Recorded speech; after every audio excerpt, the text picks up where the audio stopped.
Hi, Mark. Thank you, and welcome to Rock's blog. Thank you, Sarah. So let's start. You are an artist, a photographer, and now a filmmaker. What made you want to get into the world of film? Well, actually, from being a photographer, it's not unusual for photographers to go into the film industry or create films. For myself, I loved being, or I still love being a photographer because it's instant.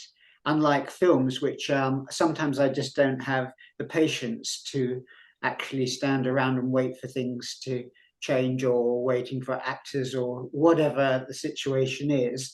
Um, as a filmmaker, you have to have much more patience, whereas a photographer is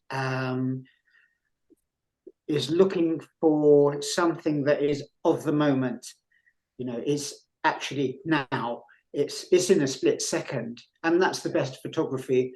And it was a difficult transference of getting that style into making a film, so whereby you're on location as a photographer would, and then suddenly filming something rather than shooting in 250th of a second, and then you're filming something but given the same approach. Okay. So the film that we're here to talk about today, A Place About 50 Miles West of Nowhere, where did the inspiration come for this? Okay, so um, it was certainly, obviously, as you know, Sarah, I'm a Buddhist, so I do look at ways of creating art that are to do with what I've learnt as a Buddhist over the last 20 years. So there is, although it's not something which I'm not trying to get people to join the Buddhist movement, as it were, or religion, but it's more like uh, trying for myself to express how I feel about certain things and how I can discover them through art. In respect that, for example, there are deep um, there are deep, shall we say, teachings that go back 2,500 years to explain, which explain why we feel as we do, sometimes sad, or triggers of like you can be okay and then suddenly you're not okay. Or you might see a simple example is for myself. Our dog died recently, and we're a little pug. And when I see pugs in the park, say I'm walking along and I was okay, and somehow I'm not okay, and I don't know why. So it's that sort of thing that I'm trying to stir within this film. Okay, interesting. How did you decide on what you were going to film? Why was it based in New York? Why was that an exploration for you? It's a very good question because you could actually do this in your back garden almost, you know, um, within the realms of abstraction and Yeah. surrealism. Yeah. It's a new journey for me, abstraction and surrealism. I've never been a photographer that embraced those genres. However, I have worked in New York for on and off for a good 20 or 30 years. I know the city really well. So I thought, well, why don't I approach this idea, a place about 50 miles west of nowhere, um, using the, shall we say, inspiration from the mid 1900 movement of um, people like Jackson Pollock, abstraction, Salvador Dali, surrealism. There was a big movement around the 50s, the 60s, Rothko, of course. So very much inspired by their works, but also inspired by the concurrent photographic movement from Europe, which I studied. I studied a lot about all of this before we actually just started shooting, because what we did, in fact, was go there like a photographer, not knowing what you're going to shoot, but having the confidence that you've done your homework, you know you've understood it, you've got your own style of work as a photographer. Let's make this as a moving photograph. So you went out there. How much footage did you have altogether before putting the film together? I had 20 to 30 years worth of stills now of New York, which I used to inspire myself, but also the sort of the quality and the idea of how you can approach images. But just because you've got an image doesn't mean to say that it doesn't move around. It actually, you can move an image around in the edit if you know what you're doing. And there are a lot of things that I use, particularly perspective warp within Photoshop. Although it has to be said that when shooting, everything was done in camera and not post. So it wasn't done, in post editing. It was actually in the camera, with multiple exposures, movement, and all of that sort of thing to create the abstract. Something that may actually move people when they see it.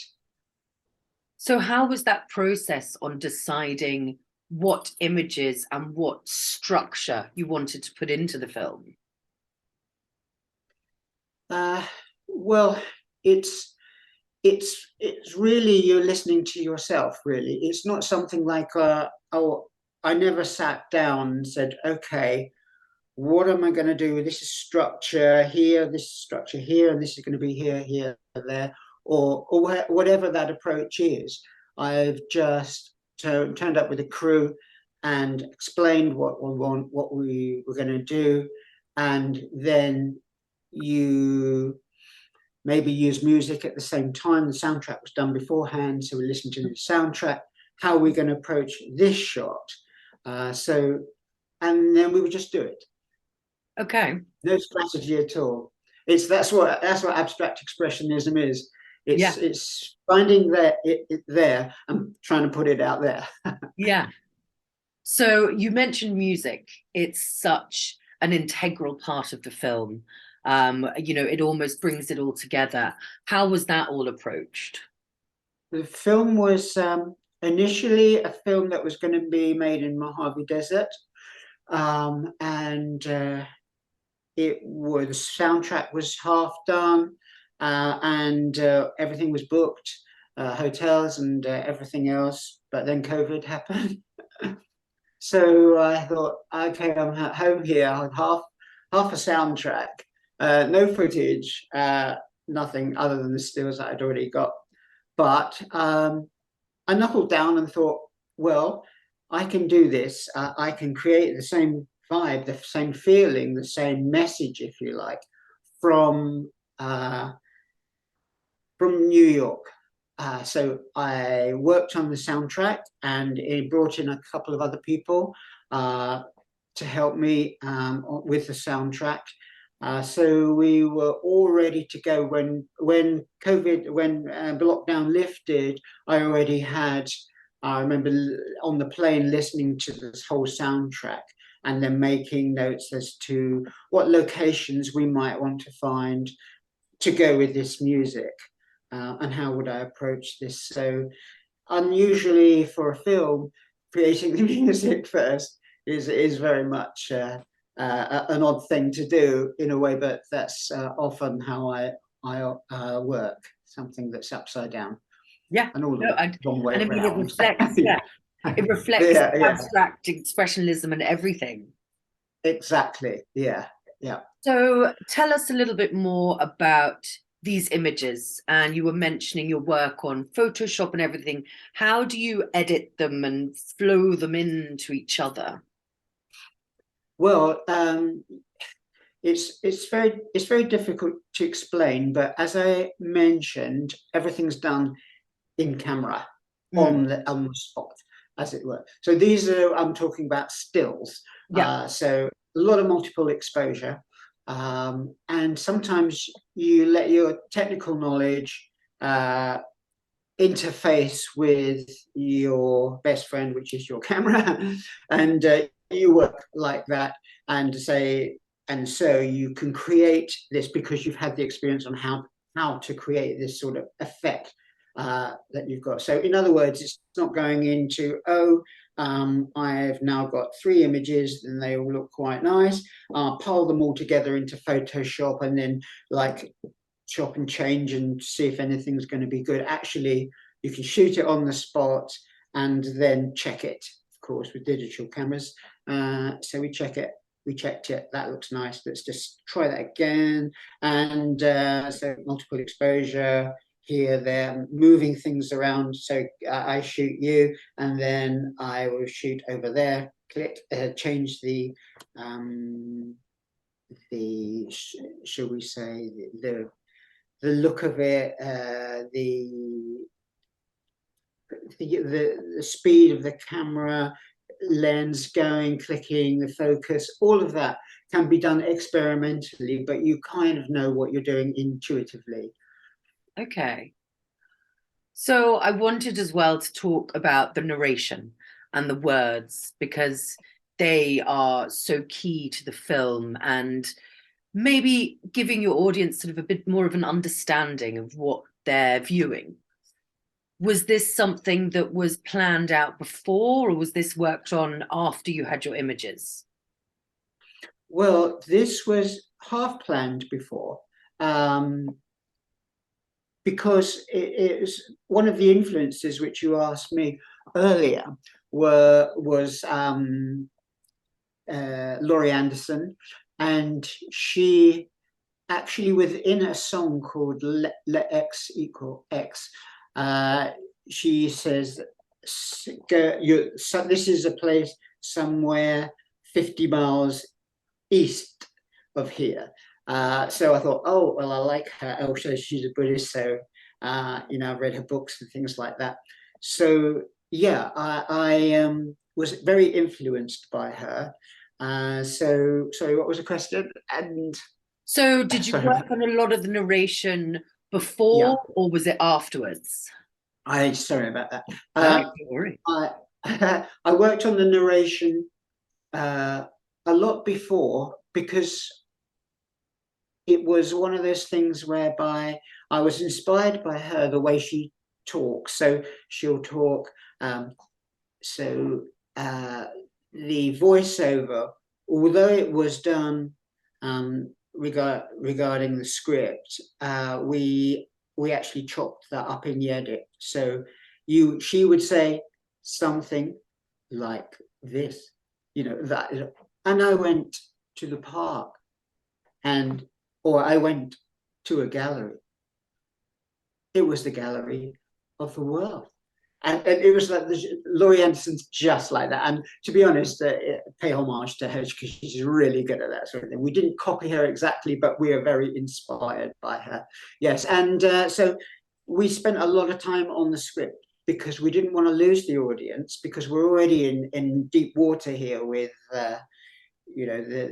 the seeds of emotion. So we can't take people onto a journey which they just don't understand completely, lose it. So I worked a lot with the script writer, and he allowed me very much to just lighten it up sometimes or make it a bit more understandable of what we were trying to say in the film. But that was very important because I don't want to. I want the audience to hang on in there with me on this journey through the film, because it's each person has a different way of understanding or trying to put their own feelings through this film, saying, well, I think this means here this, or this means that. And as I likened it, as I mentioned in some of the PR that you've been doing, is that I'm like a guy in driving a car, but concentrating. And I've got a bunch of people in the car looking out at all through the windows at vast abstractions all around and telling me what they're seeing and how they're feeling. Whereas I'm concentrating on keeping them on the road Yeah. and not crashing, as it were. So, Yeah. yeah, that's the idea. Taking people on a journey, but it's your journey. It's not my journey. It's your, every person in the audience, it's their journey, not what I'm telling them. Yeah, I think that's a beautiful part of it. And the narration, it really does bring you that way. It kind of it grounds you to what you're watching and what you're seeing. But as you said, allows your mind to go off in lots of different directions, which is Yeah, really that's going to important. be really interesting when people's minds go off in all directions. So and people have triggers and all sorts of things. Like we address all sorts of areas really about America, how great it is the land of brave, and you can do anything, everything's possible.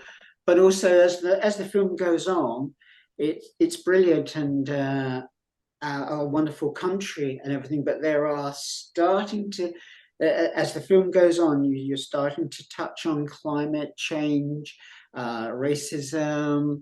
Not, I don't sit, I didn't, we didn't edit it or create it like, oh, what about racism? It's done by just sort of maybe an allegory, something that you're seeing, something that you think, oh, well, this person of this abstract shot of a boy behind bar by looking through just railings somewhere, I think it was.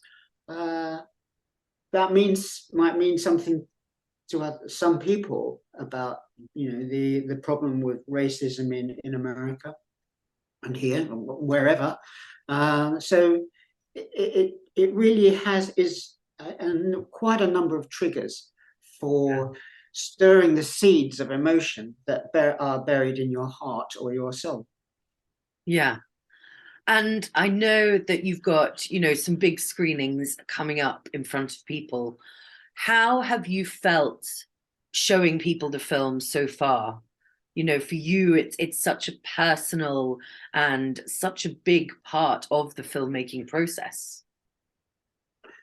Well, yeah, I mean, I think with artists, the why artists create is in effect to show somebody else what you've done, which I don't know whether it's one of those things whereby you think, well, this is my journey, this is what I've been told to do, or anything like that. I don't think it's just it's in you as an artist.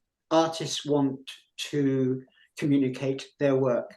Maybe it's coming from the inner emotion, but they artists want to communicate. And the good thing about art is with communication, um, if they like it and there's communication, there's also understanding. So they can understand they're on your sort of psychological level, if you like. If they understand, if they like it, they relate to it, and you have an affinity with your audience and gratitude for them actually coming and looking at it. There's suddenly it's a recipe for understanding, having affinity and sharing reality, and all of that. So that's an important part, I think. Yeah. So my final question, what do you hope for this film? Well, it's kind of I would hope that people see it and get something out of it. The idea for art is mainly to communicate. Well, I can't remember which artist did it, but the best art, he said, or she said, has the whole world in it. The best art has the whole world in it.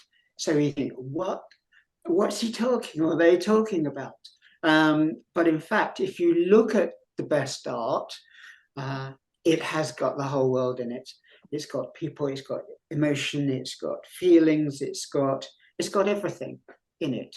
And I would hope that because it's so dense, this film is so full of color and detail, allegory, metaphors, straight talking, a vast number of images were used, and film and stills. So many of those were used and put together in this big